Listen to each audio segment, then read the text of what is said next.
There is a considerable amount of customizability that Arcane Odyssey brings to the table. Most notably, the game's introduction to different build paths players can take depending on how many points they place into whatever stat, which has been the topic of a lot of debates on what is truly the best build. Mages have just gotten nerfed into the ground and now only skilled players use it, objectively. Conjurers and warriors are now at each other's throats with one another trying to prove that their build is superior while the other is completely garbage, and berserkers are just kinda sitting there, chilling and just happy to be part of the party. But you might now notice that there's a single stat that isn't anywhere to be seen: vitality stat builds. The vitality stat has notably had little presence among players choosing what build to go, along with the chance of even seeing someone with a vitality stat build to begin with. It's probably rarer than winning the lottery and fishing up a sunken sword at the same time. The vitality stat appears to be heavily underused and to some completely useless, with some major exceptions of course, but why is that? Well, one obvious point that everyone is likely yelling at me in the comments is that while giving you more health, it clearly states that it decreases your damage output, which likely is one of the major reasons why it's so underused, since now the only thing most people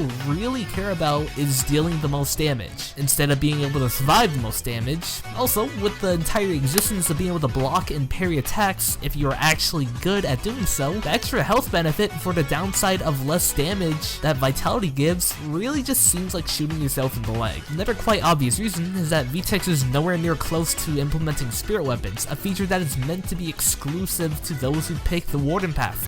Okay, editors know, I'm an idiot. I thought only wardens could use spirit weapons. No, turns out every single vitality based class could use spirit weapons, so I'm pretty dumb. Sorry about that. Dedicating more than 60% of your stat points to vitality, making zero sense to fully invest into vitality to begin with. Then some of you might now be saying, why not just go for a build that isn't fully vitality, like Knight or Paladin? And to be honest, that really doesn't sound too bad. Sure, you'll lose a considerable amount of damage, but since you're investing points in vitality, you could theoretically go for a glass cannon item path build without the need to give up an armor slot for more armor points, since you've already invested a majority of your stat points into vitality, allowing you to both be able to tank a decent chunk of damage while still retaining some of your damage. But here comes my personal opinion on why the vitality stat really is seen as a useless stat. There's just better options, put simply, at the moment. You want a tanky fighting / magic build? Heck, just go warlock and go for the glorified combination of crystal magic and the Iron Lake fighting style, which, while being stupidly tanky, deals a questionable amount of damage. And for literally any other build, if you're really concerned about health management, whether because you're not able to effectively block attacks, just go for whatever combination of armor and power points. To my perspective, they're just better alternatives than what vitality can offer to the table, and until VTEX finally adds spirit weapons and